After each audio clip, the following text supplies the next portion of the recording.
তিনটি বিষয়ের উপর মাথায় রেখে ভাই ভিডিও বানাতে হবে, নয়তো কিন্তু আপনার রিকমেন্ডেশন, আপনার পেজ মনিটাইজেশন সবকিছু সাসপেন্ড হবে। কোন তিনটা বিষয় চলুন স্ক্রিন শেয়ার মাধ্যমে দেখিয়ে দিই। তিনটি বলে ভিডিও বানাবেন, তিনটি বিষয় নিয়ে ভিডিও বানাবেন, আপনার পেজ গ্রো করবে না, যে কোনো সময় আপনার পেজ হারাতে পারেন। গুরুত্বপূর্ণ ভিডিও ভাই, তিনটি বলে কখন আপনি ভিডিও বানাতে পারবেন না, তিনটি বিষয়ের উপরে। এই যে দেখেন, খুব সহজে আপনাদেরকে দেখিয়ে দিব, খুব ছোট করে আজকে। এই যে দেখেন, এই থ্রি ডট নামে একটা অপশন পেয়ে যাবেন, এটার উপর একটা ক্লিক করে দিব। দেওয়ার পরে এখানে পেয়ে যাবেন পেজ স্ট্যাটাস অথবা প্রোফাইল স্ট্যাটাস, যদি আপনার প্রোফাইল থাকে তাহলে প্রোফাইল স্ট্যাটাস পেয়ে যাবেন।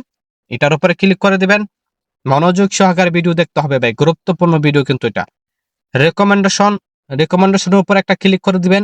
এই বিষয়গুলোর উপর আপনি ভিডিও কখনো বানাতে পারবেন না, ভিডিও বানাইলে আপনার রিকমেন্ডেশন সাসপেন্ড হয়ে যাবে যে কোনো সময়।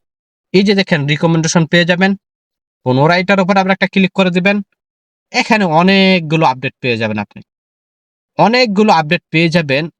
এই যে দেখেন, এখানে একটা, দুইটা, তিনটা অপশন ভাই। তিনটা অপশনের উপরে আপনি কখনো ভিডিও বানাবেন না। তিনটা অপশন ফেসবুক আপনাকে সুন্দরভাবে বলে দিছে, এরকম ধরনের আপনি কন্টেন্ট বানাবেন না, তাহলে আপনার রিকমেন্ডেড করবেন আপনার ভিডিওগুলো। রিকমেন্ডেড সাসপেন্ড হতে পারে, পেজও সাসপেন্ড হতে পারে, মনিটাইজেশনও চলে যেতে পারে।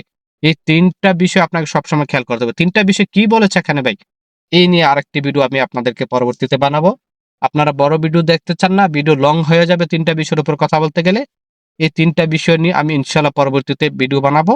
আপনারা এই পর্যন্ত পাশে থাকবেন। কিন্তু এই তিনটা বিষয় আপনারা যদি জানেন, এভাবে চেক করে আপনারা এই তিনটা বিষয়ের উপর থেকে ভিডিও বানাবেন না।